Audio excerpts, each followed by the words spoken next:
मेरठ का एक खौफनाक हत्याकांड, प्यार, धोखा और अंधविश्वास की सच्ची कहानी। मेरठ उत्तर प्रदेश में 2025 में हुआ एक ऐसा हत्याकांड जिसने पूरे भारत को हिला कर रख दिया। ये कहानी प्रेम, विश्वासघात और अंधी है जिसने एक निर्दोष व्यक्ति की जान ले ली। इस केस में प्रेमिका ने अपने प्रेमी के साथ मिलकर अपने पति को मौत के घाट उतार दिया और उसके शव को 15 टुकड़ों में काटकर एक ड्रम में भर दिया और उसके अंदर सीमेंट डाल दिया। मगर चलिए इस कहानी को शुरुआत से देखते हैं। 2016 में मेरठ निवासी सौरभ राजपूत की मुलाकात मुस्कान रस्तोगी से हुई। दोनों के बीच प्रेम हुआ और कुछ सालों बाद उन्होंने शादी कर ली। लेकिन यह शादी सौरभ के परिवार को पसंद नहीं आई क्योंकि मुस्कान एक अलग जाति से थी। इसके बावजूद दोनों ने अपने रिश्ते को मजबूत बनाए रखा।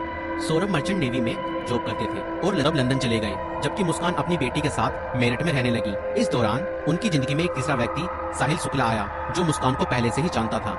सौरभ के लंदन में रहने के कारण मुस्कान की नजदीकियां साहिल से बढ़ने लगी। साहिल, जो पहले से ही मुस्कान को पसंद करता था, अब खुलकर उसके साथ वक्त बिताने लगा। मुस्कान ने उसे यह यकीन दिला दिया कि वह अपने पति के साथ खुश नहीं है और वह साहिल से सच्चा प्यार करती है। साहिल शुक्ला अंधविश्वासी प्रवृत्ति का था और आत्माओं, तंत्र मंत्र जैसी चीजों में विश्वास करता था। मुस्कान ने इस बात का फायदा उठाते हुए उसके लिए स्नैपचैट पर एक फर्जी अकाउंट बनाया, जिससे वह साहिल शुक्ला की मरी हुई मां की आत्मा मुस्कान को पसंद करती है और चाहती है कि वे दोनों साथ रहें। धीरे धीरे साहिल पूरी तरह से मुस्कान की बातों में फंस गया। मुस्कान ने उसे यह विश्वास दिलाया कि अगर वह उसके पति सौरभ को रास्ते से हटा दे तो वो दोनों एक साथ रह सकते हैं। साहिल अब पूरी तरह से मुस्कान के इशारों पर नाचने लगा था। मुस्कान और साहिल ने मिलकर सौरभ को मारने की साजिश रची। 4 मार्च 2025 को जब सौरभ लंदन से मेरठ अपनी पत्नी और बेटी से मिलने आया, तब मुस्कान ने सौरभ की फेवरेट सब्जी कोफ्तों में बेहोशी की दवाई मिलाकर खिला दी। वे बिस्तर पर पड़ा था, तब मुस्कान ने अपने दोस्त साहिल को बुला लिया और रसोई में जाकर वो बड़ा और धारदार चाकू ले आई, जो मुस्कान और साहिल ने पहले से ही प्लानिंग करके खरीदे हुए थे। और करीब 20 मिनट तक साहिल ने मुस्कान को बताया कि कैसे उसे अपने पति का वध करना है।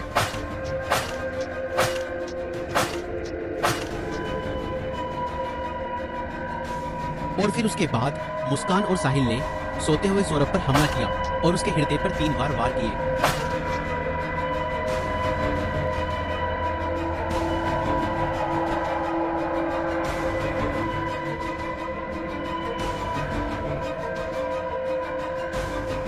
और घर में पड़े कूलर को भी ऑन कर दिया ताकि उसकी आवाज किसी को भी ना सुनाई दे।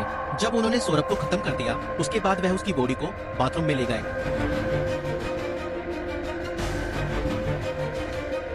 और उसके शरीर को 15 टुकड़ों में बांट दिया। सौरभ को खत्म करने के बाद उन्हें इस बात की चिंता हुई कि अगर सब बरामद हो गया तो पुलिस उन तक जरूर पहुंच जाएगी।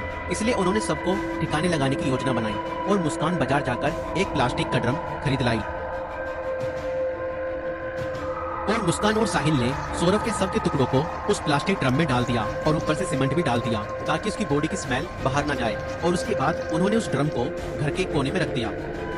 इसके बाद मुस्कान और साहिल ने सौरभ के मोबाइल फोन से उसके सोशल मीडिया अकाउंट को एक्टिव रखा। उन्होंने सौरभ के अकाउंट से हिमाचल प्रदेश की शिमला की तस्वीरें और स्टोरीज पोस्ट की ताकि लोगों को लगे कि वह घूमने गया है। उन्होंने उसकी फैमिली और दोस्तों को यह यकीन दिलाने की कोशिश की कि सौरभ जिंदा है और बाहर यात्रा कर रहा है। इस दौरान मुस्कान और साहिल खुद भी शिमला घूमने चले गए ताकि अगर कोई लोकेशन ट्रैक करे तो किसी को शक ना हो। लेकिन किसी भी अपराधी की तरह वे भी ज्यादा समय तक बच नहीं पाए। सौरभ के परिवार ने जब उससे संपर्क करने की कोशिश की और कोई जवाब नहीं मिला तो उन्हें शक हुआ। परिवार ने मेरठ पुलिस में गुमशुदा की रिपोर्ट दर्ज कराई।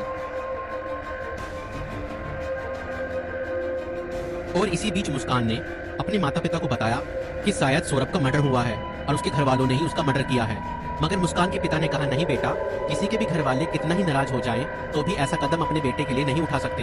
बेटा, मुझे सच सच बताओ, सौरभ कहाँ है? मुझे इतना सुनते ही मुस्कान के पिता ने पुलिस को सारी खबर बता दी।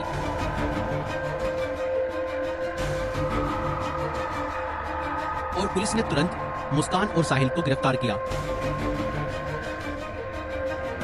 और उस प्लास्टिक ड्रम को भी बरामद किया जिसमें सौरभ के शव के टुकड़े थे। उस प्लास्टिक ड्रम को काटा गया और सौरभ के शरीर के टुकड़ों को बरामद किया गया। इस खौफनाक हत्या मिस्ट्री का अंत पुलिस द्वारा हत्यारों की गिरफ्तारी के साथ हुआ। पुलिस ने मुस्कान और साहिल को गिरफ्तार कर लिया। दोनों पर हत्या, साजिश और सबको छुपाने के गंभीर आरोप लगाए गए। दोस्तों, ये घटना हमें यह सिखाती है कि अंधविश्वास का अंजाम बहुत बुरा और भयानक होता है।